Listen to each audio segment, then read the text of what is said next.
I need to have a motion and a second for Paul Rosenbaum to enter our meeting.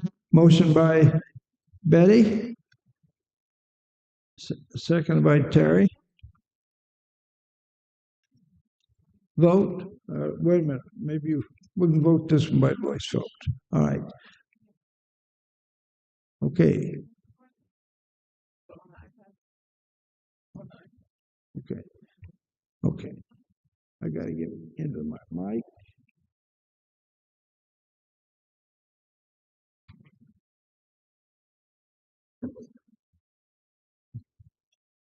No, I'm not really on. Mine says no item is open for voting.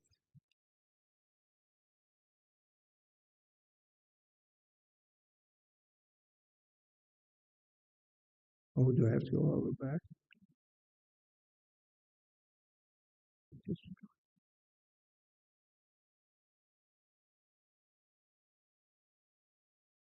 Now let me put the mic on.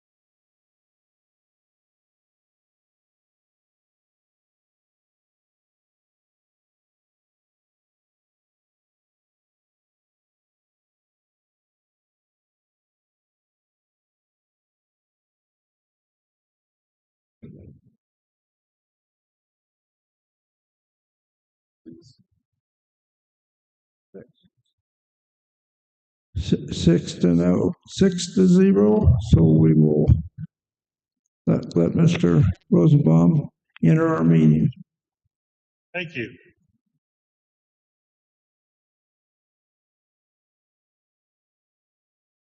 Okay, moving on. Thank you, Paul, for calling in. We need to have the approval of our minutes. Motion, please. Motion by Terry. Motion by Marcy.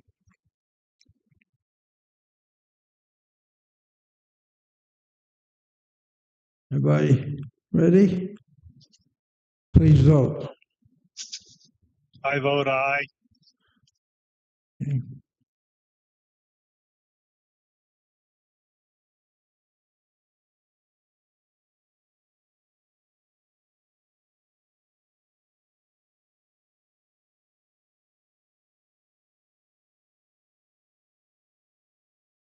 S- 7-0. Motion carried. Okay, information items, Peoria Sanitary District. Brian is present. Brian, thank you very much. Thank you, Mr. Chairman. In your minutes, you have, or in your packets, you have November's meeting minutes, which reflects the usual calendar year-end mad dash to the finish. So happy to answer any questions, but right now we're first quarter of the year, which is usually budgeting. So yeah, happy to answer any questions you might have. Any questions for Brian, please? Paul, do you have any questions? No. I thank you, Brian. I noticed when I read them, it didn't look like you guys were extremely busy, but you may be that you don't have to put what all you probably do down there because you're one of the best run operations in our county. Next one has to do with capital projects.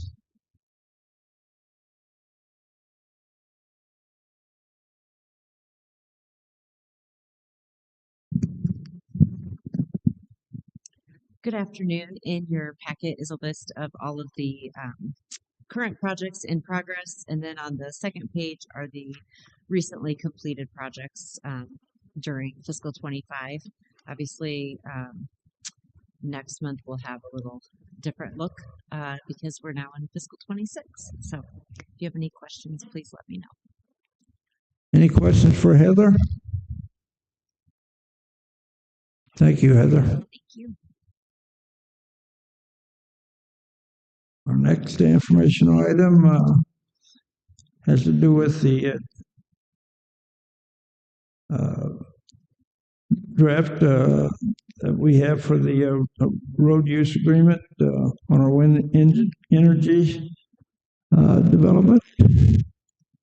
And I didn't get this down.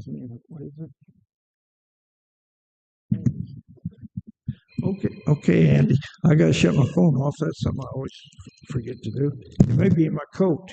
Yeah, no worries. Shut it off. Just open it up and leave it open and just leave it there. Thanks, Mr. Chairman. Man, I'm starting off the year. Thank you. Okay, Andy.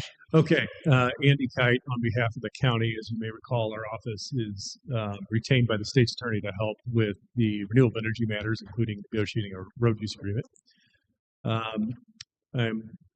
We are still in the process of negotiating it, but we're nearing the end point of it. And so we wanted to give you an overview of sort of the highlights of the agreement and what's left to do so that everybody's on the same page as we're moving forward.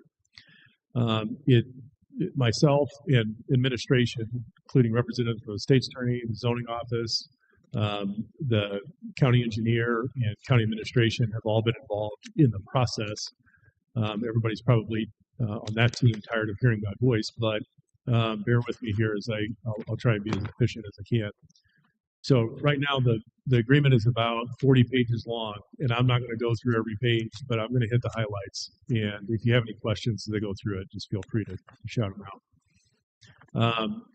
The agreement right now is between Four Creeks and Peoria County. There is a separate agreement, as you probably know, that is being negotiated or will be negotiated between Four Creeks and the individual townships. My understanding is those townships essentially are negotiating one agreement, or at least that's their plan, is to negotiate one agreement separately, the four of them on one with Four Creeks. And then, of course, ours is separate and distinct from that. The sort of main drivers of the road use agreement are repairs to the roads, financial assurances for the county, and then making sure through any penalty provisions that we can make sure that they do what they're supposed to do in the concept of the road use agreement. So I'm going to kind of walk through those sort of three concepts with everybody. So the first aspect of it is just substantively, what is it that from a high level Four Creeks has to do from the outset, and then we'll move into the other items. So the very sort of substance of the agreement is at the outset, they will have to perform a traffic impact analysis, and then provide that traffic impact analysis to the county. Now, the traffic impact analysis essentially covers two things in what they have to do under that, what we would call a TIA, but traffic impact analysis. That traffic impact analysis, number one, has to relay what road conditions currently exist on the county's roads. Right now, we're talking about 11 miles of road of the counties that would be impacted. That could change because the townships could say, you know, hey, we don't want traffic on this particular road, so one might move over to, more traffic might move on to a different county road. The agreement contemplates that. So no matter how many miles of road that end up at the end of the day on county roads, the agreement suffices to cover that. So the very first part is they have to determine what the condition of the roads is currently in. And then they provide that information to the county and the county's engineers to review as part of determining whether or not we all agree on that current condition.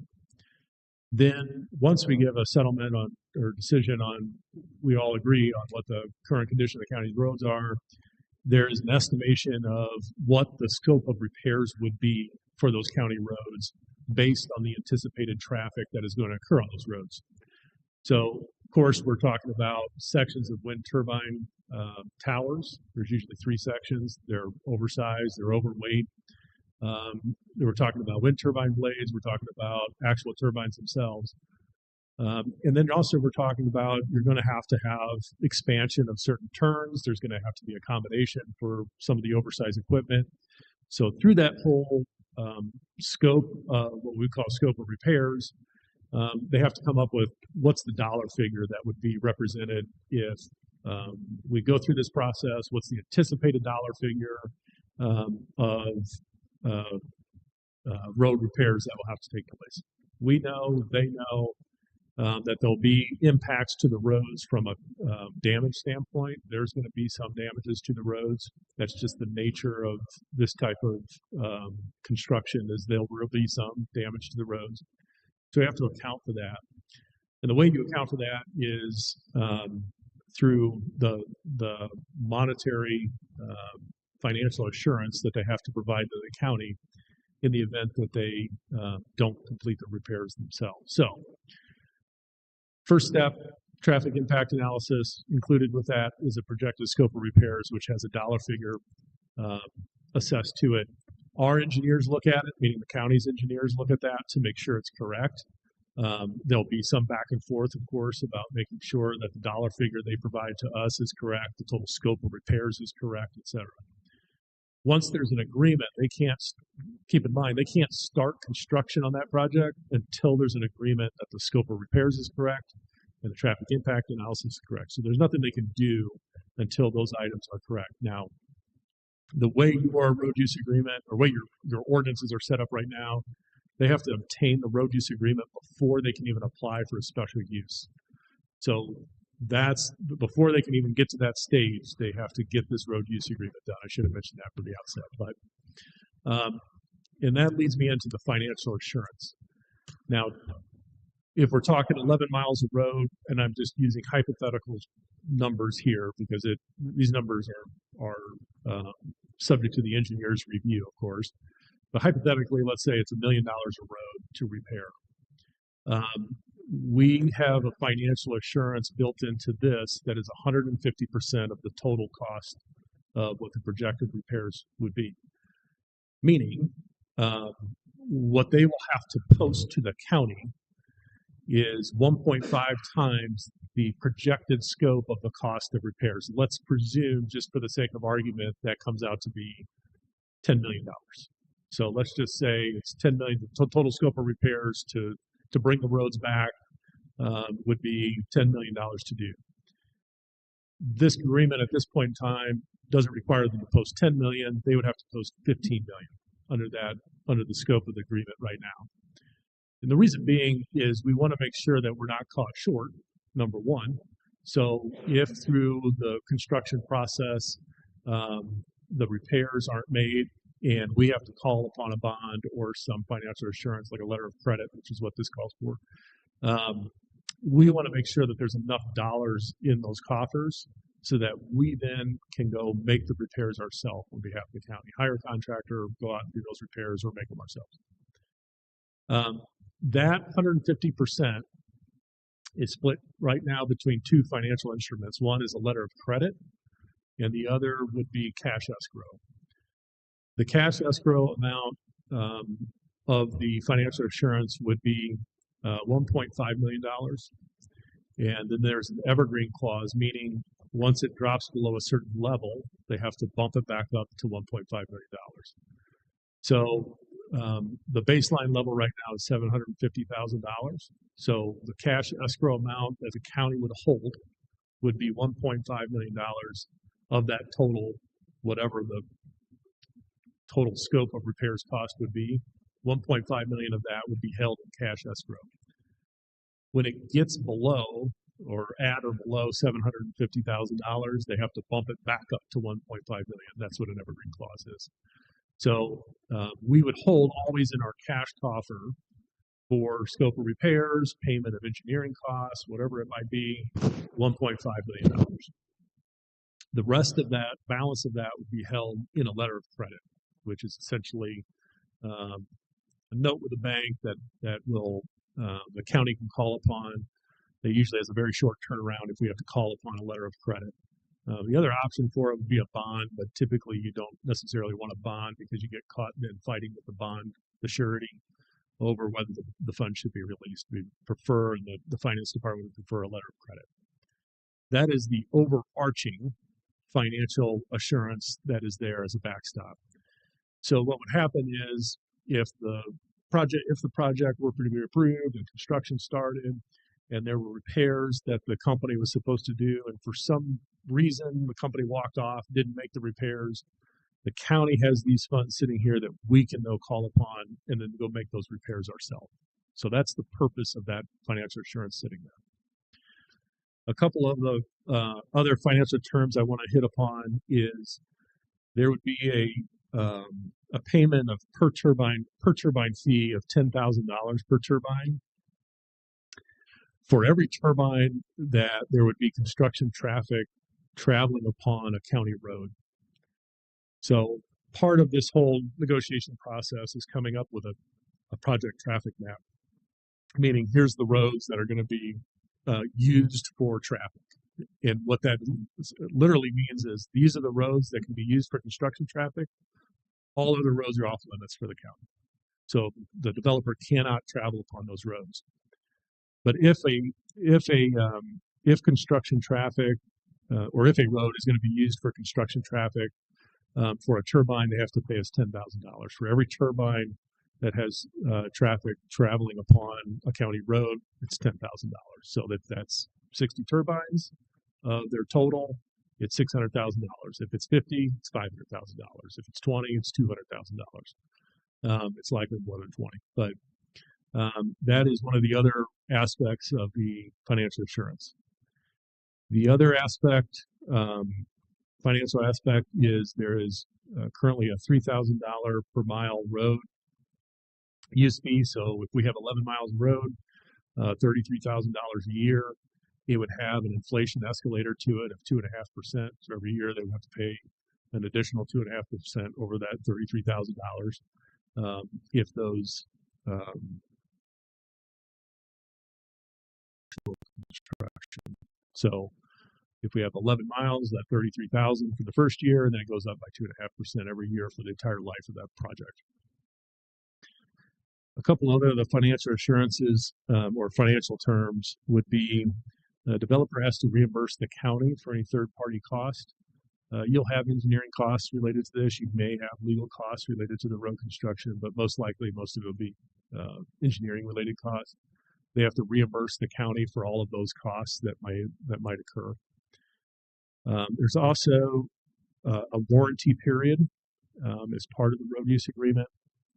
At warranty period, if the contractor performs any subsurface construction work, and when I mean the contractor, I mean Four Creeks or any of their subsidiaries perform that work, or people hired doing construction work on the project on their behalf. If they perform any subsurface work on the roadways, there is a 3-year warranty period that would go into effect. So 3 years after that road construction completed and the county has accepted it, then there's a 3-year warranty period. If something goes wrong with that road, we have buckling or there's some subsurface issue that occurs, developer has to pay for that to be repaired.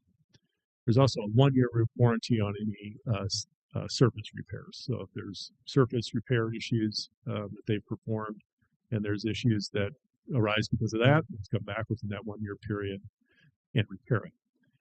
And one thing, two other things I'll note in relation to all of this is the county, the road authority, county engineer, retains all of the power to accept whatever work has been performed by Four Creeks. So if Four Creeks performs work in relation to the roadway or the ditches or whatever it might be, the road authority retains all of the authority of approval, meaning once they've completed that work on that roadway, then the county engineer would review it, make sure it's correct. If it's not correct, they would say, hey, you need to fix this or that, and then do that. Once you're done with that, we'll take a look at it again. But they retain the authority to make sure it's correct and done correctly to their specification. And then also I'm going to point out, even if let's say our 150% of financial assurance, let's just assume for the sake of argument that the scope of repairs goes beyond that cost. So let's say we have $15 million we spend, just in our hypothetical scenario, $15 million has to be expended to repair the roads, but we're still not done with the roads. There's still more repairs to be done. The developer is responsible for any cost overages. So if there's any overage of that cost, they have to pick up the overage. So that 150% is sitting there for our security. But even if, in the unlikely event we go beyond that, if that were to occur, which would be pretty unusual for that to happen, then we could still go back to the developer and say, hey, you owe us another $2 million. I've covered largely the substance of it. I'm going to touch on some penalty provisions real quick. The fine provisions range from about $1,000 per violation up to $5,000 per violation. There's no cap on those violations. In other words, it's not $5,000 per violation with a cap of $20,000 in a time frame. The $5,000 fines would relate to utilizing any roads that are not contemplated on the traffic map. So if we have a certain. Go ahead. Member Alsasser, can you please pause for the recording sakes of anybody can hear is background noise on your phone.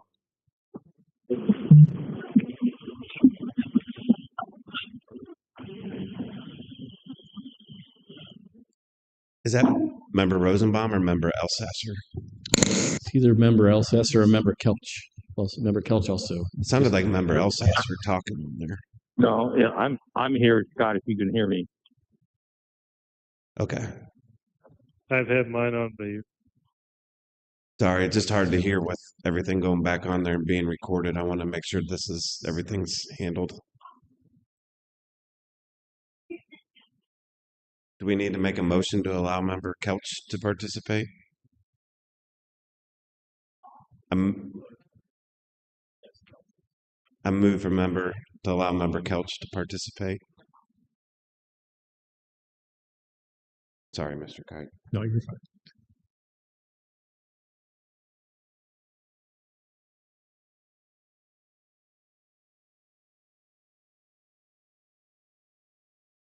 Aye.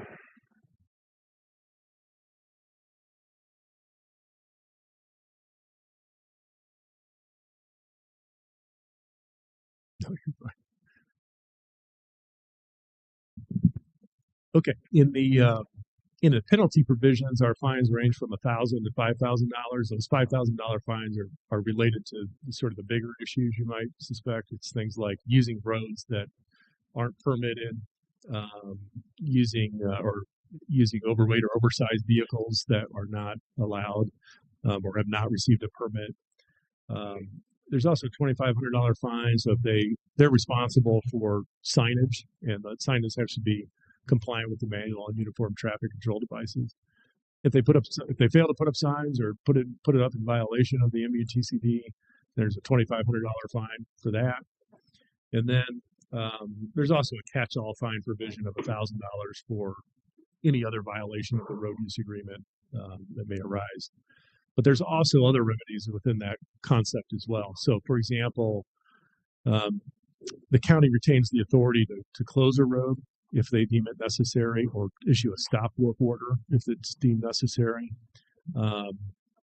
If they close a road for, if they get permission from us to close a road, and then it's closed longer than it was permitted to do so, there's a $5,000 fine for every 30-minute increment they go over. Those are some of the sort of remedy provisions that we keep in our back pocket in case they get out of line. There is an indemnification provision.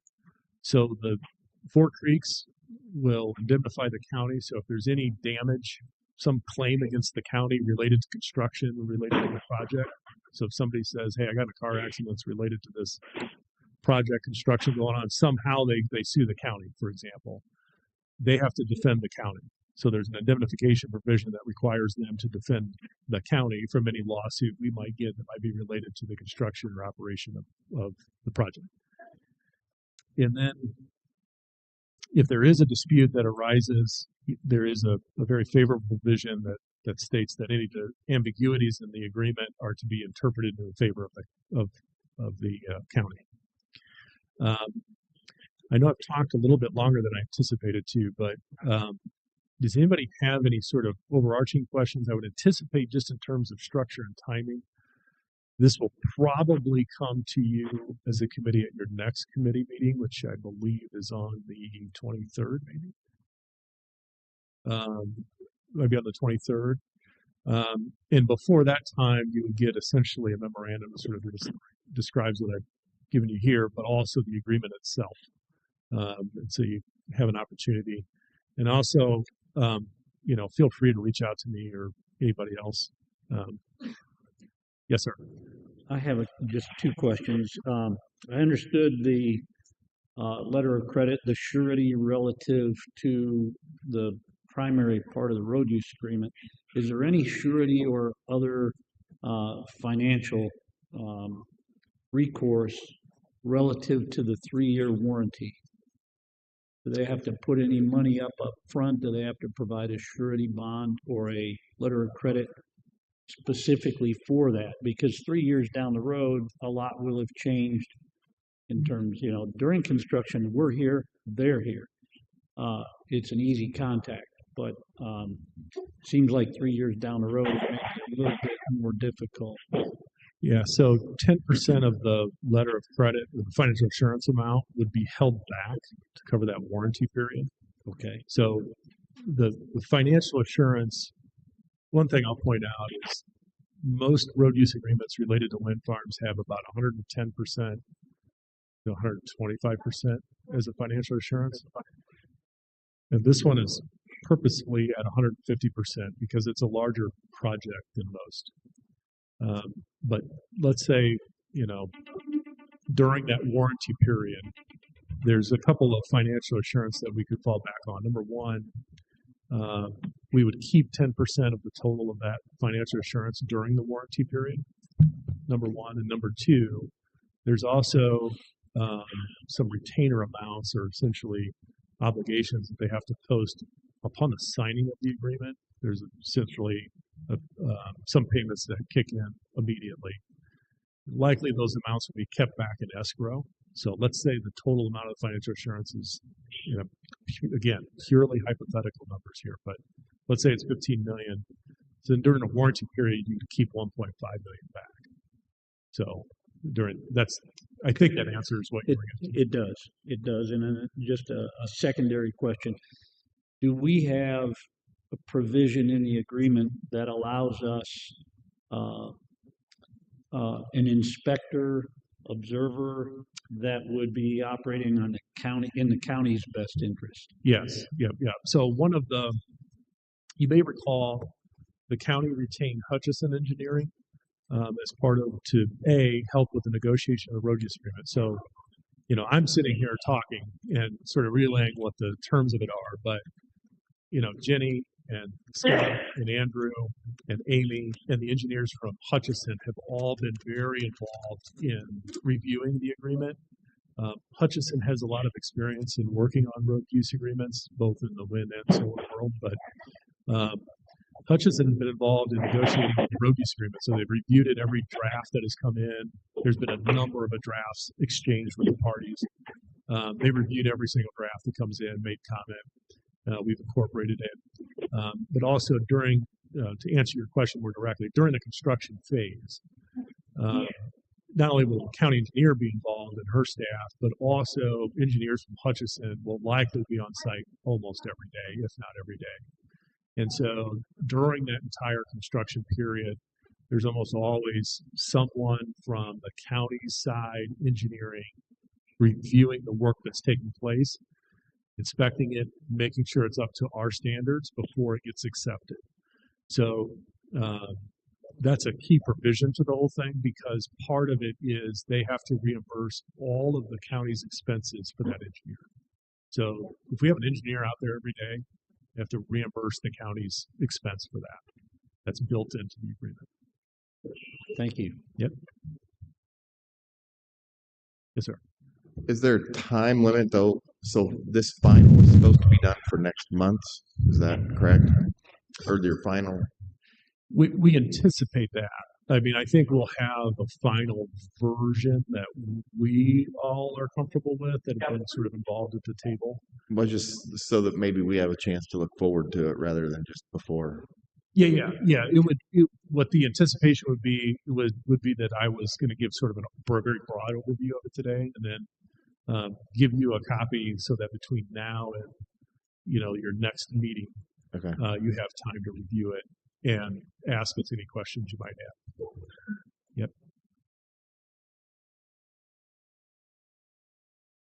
Betty? You mentioned such as road violations, for example. Who would be policing that or monitoring that? The county does in the context of typically usually it's two parties involved in that sense. One is county engineer and the outside engineer Hutchison largely polices that for the most part. And so if they notice a violation, then a violation notice would be issued, and then they have a certain time frame to pay it. And so typically that is policed by them. Sometimes what occurs is the sheriff's office sometimes is involved in, making sure that certain provisions are done correctly, or, you may have a situation somewhat unusual, but you may have a situation where you might have to weigh trucks to make sure they're within the weight limits, but occasionally that comes up. So sometimes you have the state police might be involved in that. It's typically the county engineer and the third party engineer that's working on their behalf. Yeah, I mean, one thing to point out too is that the agreement, the way it's crafted now is, as you can imagine, if we're issuing fines, there's expenses to be paid by the developer might dispute sometimes if we issue them an invoice. Right now, if they do dispute something, so if they were to dispute, say, a fine that they got, they can't just refuse to pay. The way it works now is they would have to pay that amount of what it is that's in dispute into an escrow account, and then that would be held until the dispute is resolved. Otherwise, they can just dispute everything and say, we're just not going to care, we'll just dispute it all. This kind of hedges that and says, okay, well, you at least have to pay that to an escrow account, and then once it's resolved, if the money goes back or comes to us or whatever it's going to be resolved is. And there is, a dispute resolution process that essentially involves a third, or fourth engineer. That is a neutral engineer would be submitted. Any disputes would be submitted to a neutral engineer that could resolve those things. Okay.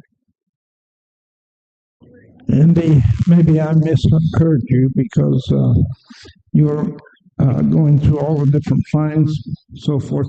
Now, somewhere I thought I heard you say basically they weren't set in stone, that they could be higher. Yeah, we've had a lot of back and forth with the developer about the fines. At one point in time, when they wanted to cap the fines, and we nixed that. None of the agreement, I would say, is set in stone, but we've had a lot of back and forth to come to those amounts. They're much higher than what what a normal fine would be. If somebody violated a overweight permit or something like that, but. You could feasibly potentially make them higher. Now we have to keep them within reason.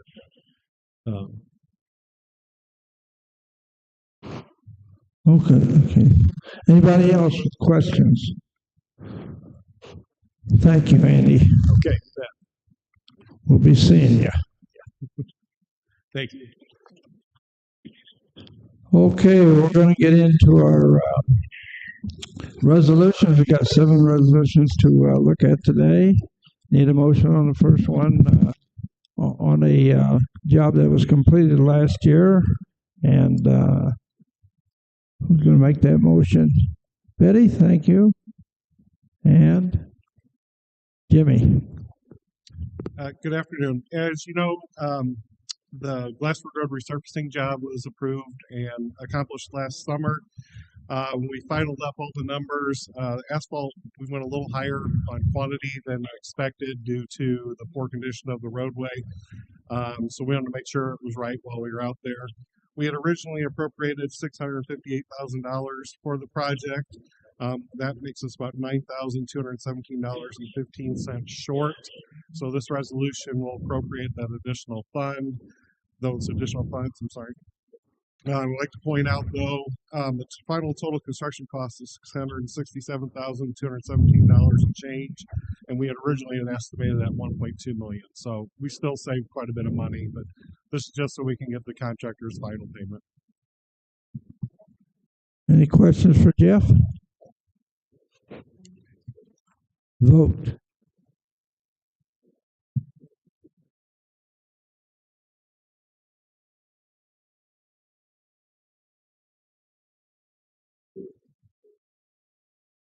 I vote aye. Thank you, Mr. Rosenbaum. I vote aye.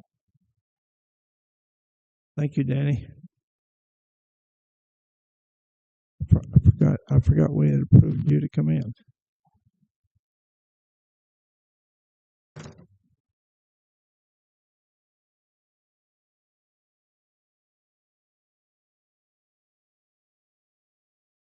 Vote passes unanimously. Let me get my glasses on here. And we're going to deal with the bid letting that we have today on our two roads project out there. Motion by Marcy, seconded by Matt. We held a bid letting in December for road widening on Kickapoo Edwards Road and the reconstruction of Civil Defense Road in relation to the back oil development out there outside of Kickapoo. We did this one a little bit differently. We did two base bids and then an alternate bid.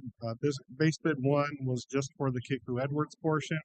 Base bid two was for the Civil Defense Road portion, and then alternate one was for both of them combined. The low bid ended up being alternate one from William Charles Construction from Rockford, Illinois, for a total of $1,344,063.60. So we recommend approving their bid and accepting it as the low bidder. Questions or comments? Gary? Jeff, I'm guessing this is probably not your answer, but either Chairman Dillon or Scott. Remind me what the matching parameters are for the developer. Is there a fail-safe point that they can get out if this exceeds the amount they intended? Because we're locked in, I believe, at 600,000 of this total. So we did approve originally, and we budgeted 1.2 million. I think the original contract has us at, they were going to be, it basically said about $1 million off an estimate of the road. Even that was an original estimate, and then 1.2 was another estimate. Talk about 1.2. We were hopeful potentially that the developer would be in for the 600,000, and it would be under 1.2. That is not the case here, where we're at 1.3 million. The developer has about 400,000 to 500,000 that they have to be put into that. We are going to have to, that agreement has always shown that they're going to have to be development, and that's going to be a broader question for the board on the finances portion of that project. So the portion of that project is making a 3-lane for Kickapoo Edwards and then taking it's a curb and gutter and concrete on Civil Defense Lane Road. So it will come down to, it is over what we had even budgeted for in there. From an economic standpoint, development standpoint, what is the county's threshold willing to go onto that? What we talked about that it is over that is that we could talk potentially about using some sort of payback mechanism from the economic development that a site like this would bring in off of the revenue from the gaming, from the 3% sales tax that we would roughly collect on the property, and then remind everybody that we put an enterprise zone on this property. So it'll be year 6 before we actually, well, in year 3, we will start seeing 50% tax revenue back. And then basically in year 6 to before we see all the revenue. This is a good price for this project. If we would go bid this again, it will probably never be at $1.3 million again at the way the cost escalations have gone. I would assume we would only foresee this to continue to go up.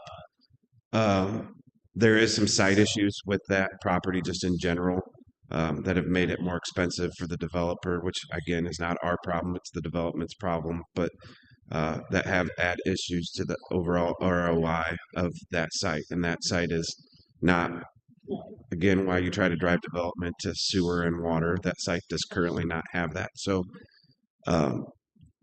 there is an escalator, member ruling basically in there that says if the developer does not pay their portion, they can kill the project. The developer is comfortable moving forward with, not trying to put words in anybody's mouth, at $500,000 in there. So that basically we had 1.2, so that 600 that we have in there now becomes about 8.4 or 840,000.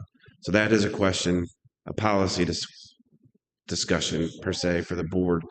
And that is something we could probably, we have precedents of it where we have taken for a road project and use Keystone to pay back from the economic development portion of that.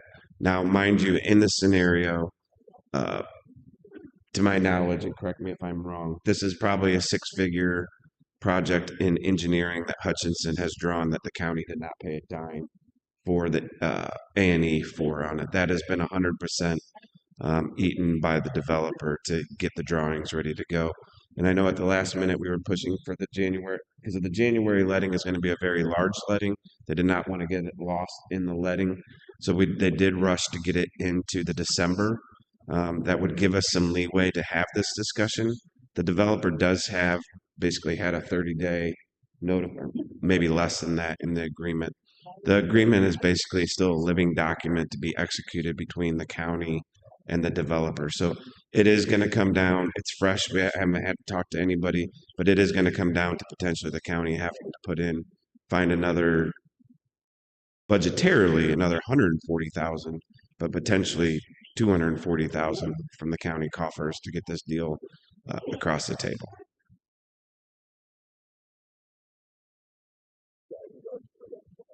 Okay. Thank you. Any more questions for Jeff? Vote.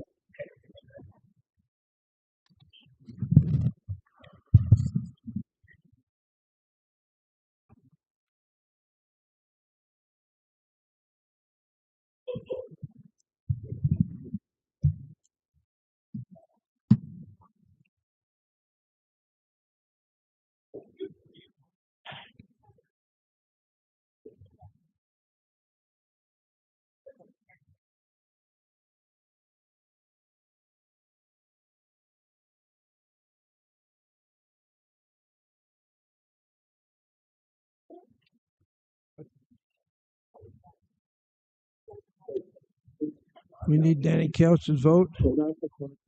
Aye.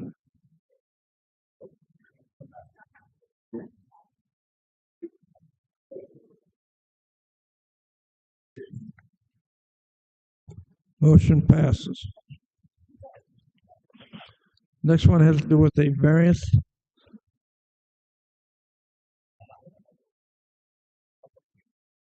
Motion by Betty, second by Dylan.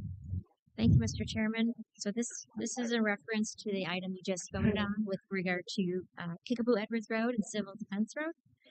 So we are requesting a variance to allow the construction of the left turn lane onto the site that is shorter than what we usually use for IDOT. This allows the developer to have access to his business that best meets his operations. And we want the board to be aware that this does not meet IDOT specifications.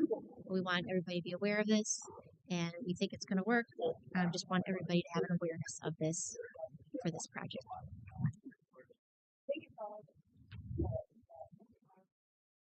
Questions for Amy? Vote. Member Kelch? Aye.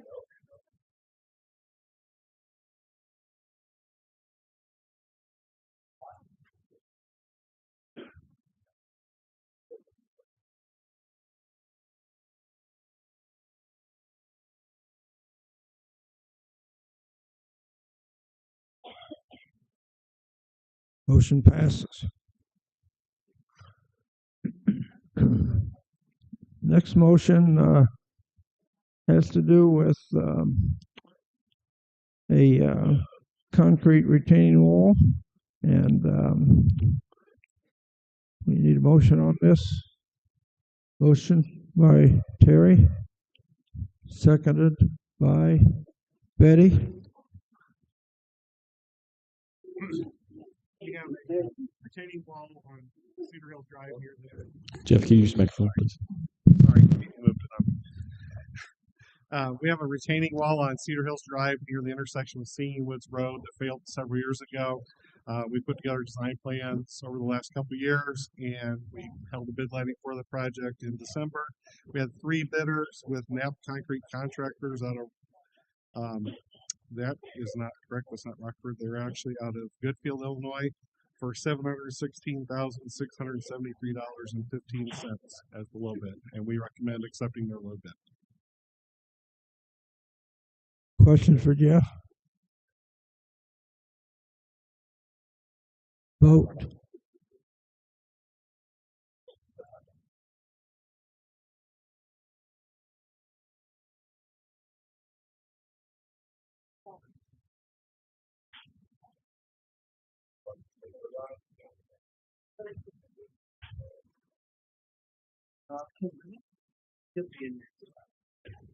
Kelch? Aye.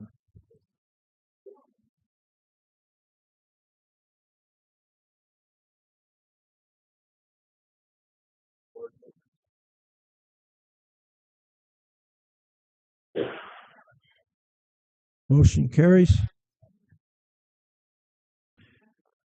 Next resolution has to do with hiring an engineering firm for the Sheridan Road project.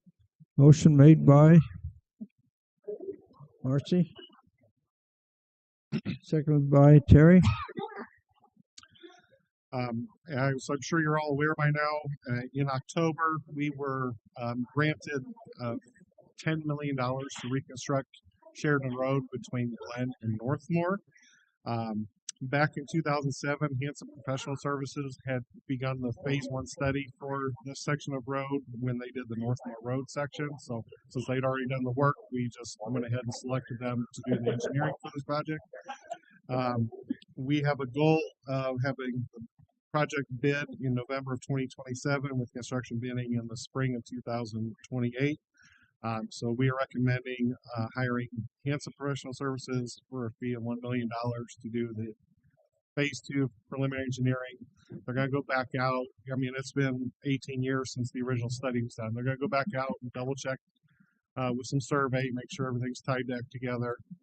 And there's going to be quite a few easements and some right of way that needs to be purchased. And that is all part of this agreement for them to do all that work. So we've got a lot of work to do in 2 years, and we're anxious to get started.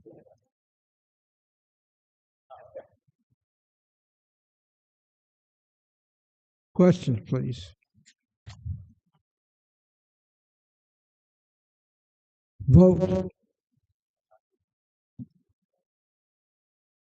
Mr. Kelch, Aye.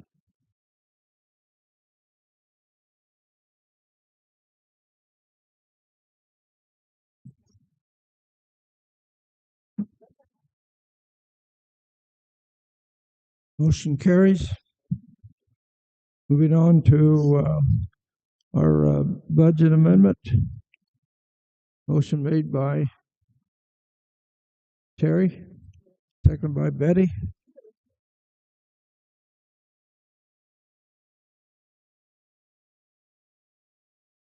Okay, Kyle,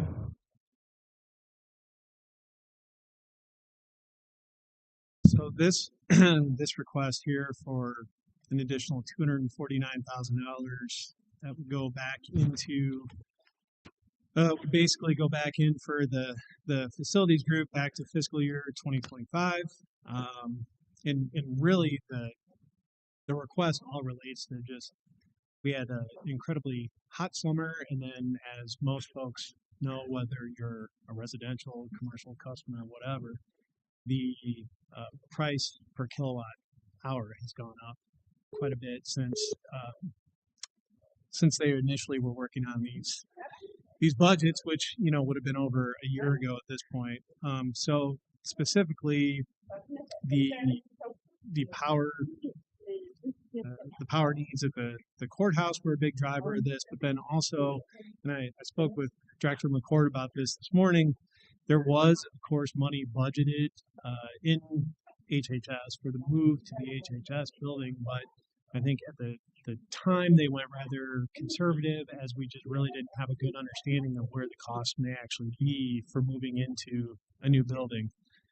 I still think we're potentially towards the end of 2026, we could potentially still run into some budgetary issues for that building, just because even the year of 2025 itself wasn't even a good clean year. We were moving in and still trying to figure out the various HVAC components and some of those systems and how they best would run and get the BAS system dialed in. So frankly, I would expect to probably be having a similar conversation next year at this time. I mean, of course, we can try and keep a better eye on it as the year goes on, but I really think 2026 is going to be kind of the first clean operational year that we have to really know what associated costs the HHS building is going to have.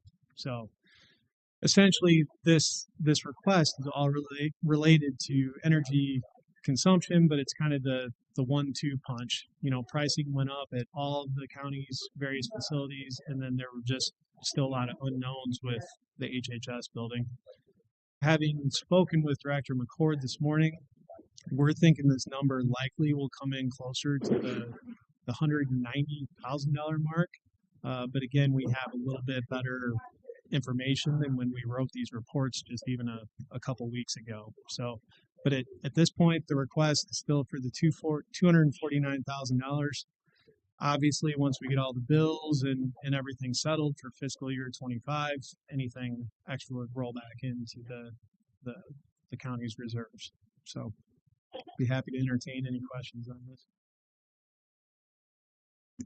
questions? Vote. Mr. Kelch, Aye.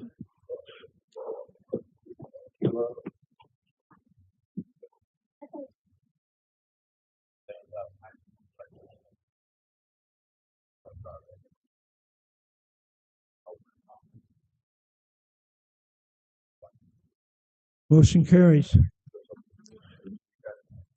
The last resolution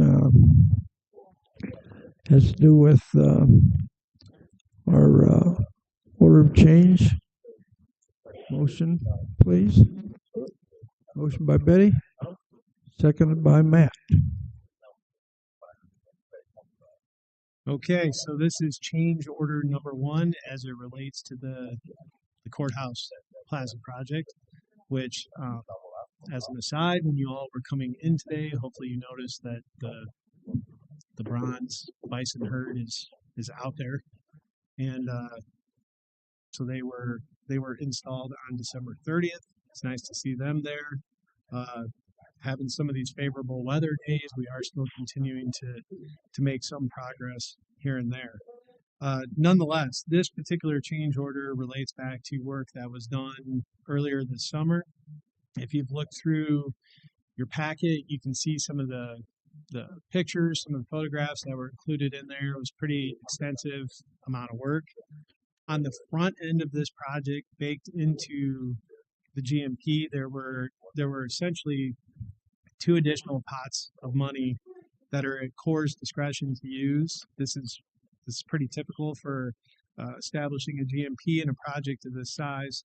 The first is an allowances bucket, and this really was these are things that we knew existed when the GMP was established, but we didn't at the time know what the associated costs might be. And so things that are baked into the allowances bucket would be like any overtime. There's some provisions in there for, we knew there was going to have to be quite a bit of hand digging on the electrical side for installations that were going to need to be made around existing trees and existing plants.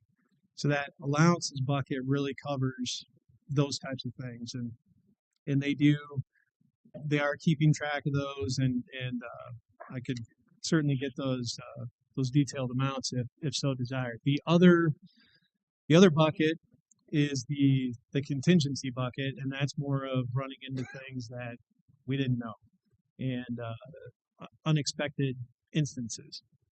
And that was set again, which is pretty customary. It was set at 2.5% of the overall budget.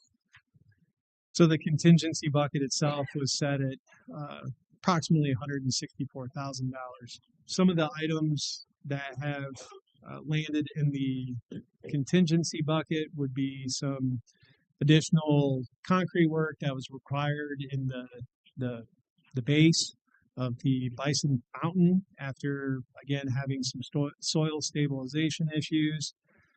There was some additional vertical cracks, some vertical joints, and a lot of the paneling out there that again, couldn't be, the scale of repairs that needed to be made could not be fully known until there was some excavation work that had taken place. Additionally, we discovered once we got into it that one of the main irrigation lines coming out of the building was crushed. It didn't make sense to attempt to just repair it. It made sense to just pull an entirely new line out. So these are the types of things that we would ordinarily expect to land in the contingency bucket, and they have. Now, what the contingency was not designed to be used for would be a change order as extensive as what this shoring work required. And really what this came down to is we knew the approximate location of the former courthouse. We did not know the exact location. We didn't know how the building was demolished, how the site was backfilled or prepared before the original plaza was installed in the 1960s. And really, there would have been no way to know this on the front end without destroying a portion of the plaza and doing some boring and some additional soil testing. And again, it just wasn't feasible to do this prior to actually approving the project overall. So what we ran into is where the vault needed to be situated to house all the new mechanical equipment for the Bison Fountain. There were some pretty significant soil stabilization issues there, I think related back to the original courthouse. And again, the way that was demoed, it appears a lot of it was just pushed in and covered up. It wasn't necessarily removed and compacted fill brought in like we may do now. And so what that led to is engineering essentially a sheet pile or basically creating a vault for the vault to go into. And what that involved was driving 28 40-foot pilings on end into the earth and then installing a sheet pile behind those and then installing a concrete floor. So basically creating a bunker, in a sense, for the new mechanical vault to sit in. And so that in itself, the total price of that with everything incorporated, including, additional contractors fees and construction management fees, that came to the request of $195,049.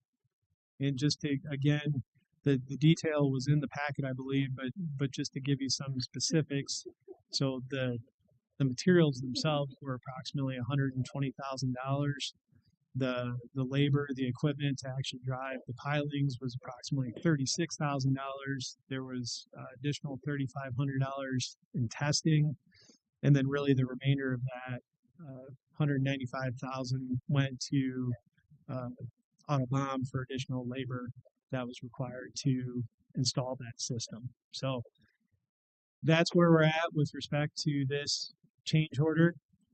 I expect if this change order is approved at committee and ultimately by the larger board, that would give us enough flexibility still remaining within their original allowances and contingencies that I would not expect to be back here.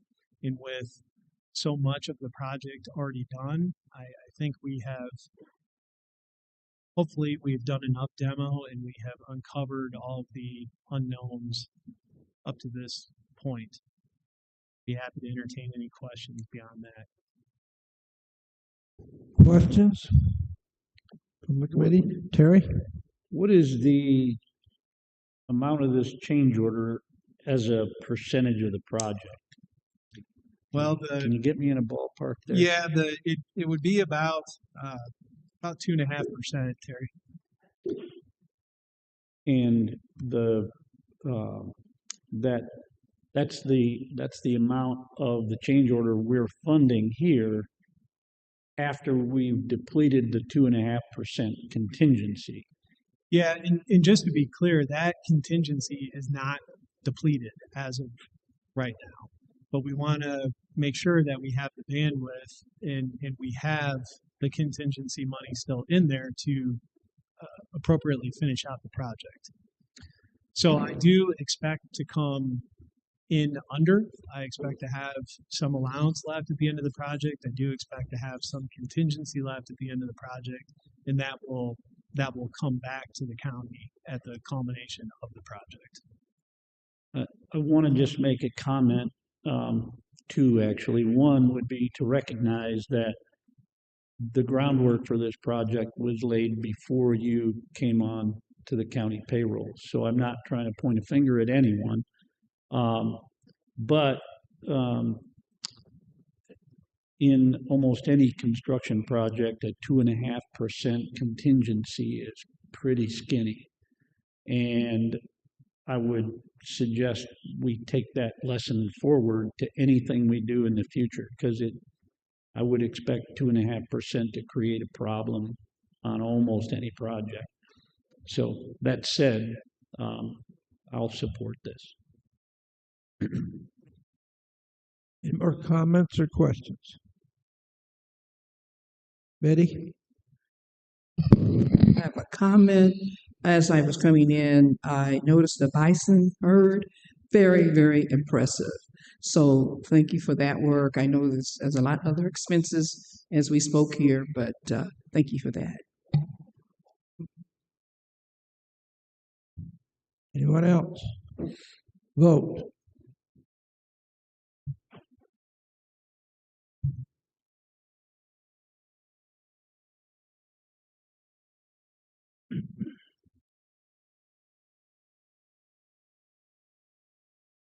Kelch? Aye. I vote aye also. My iPad won't work right now.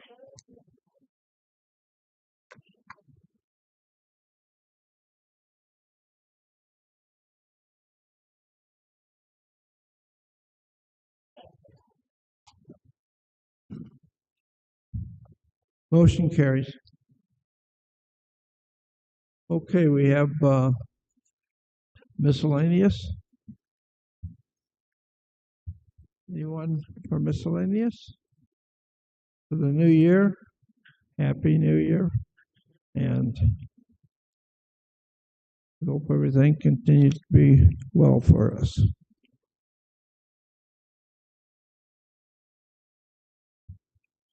No comments? Meeting is adjourned.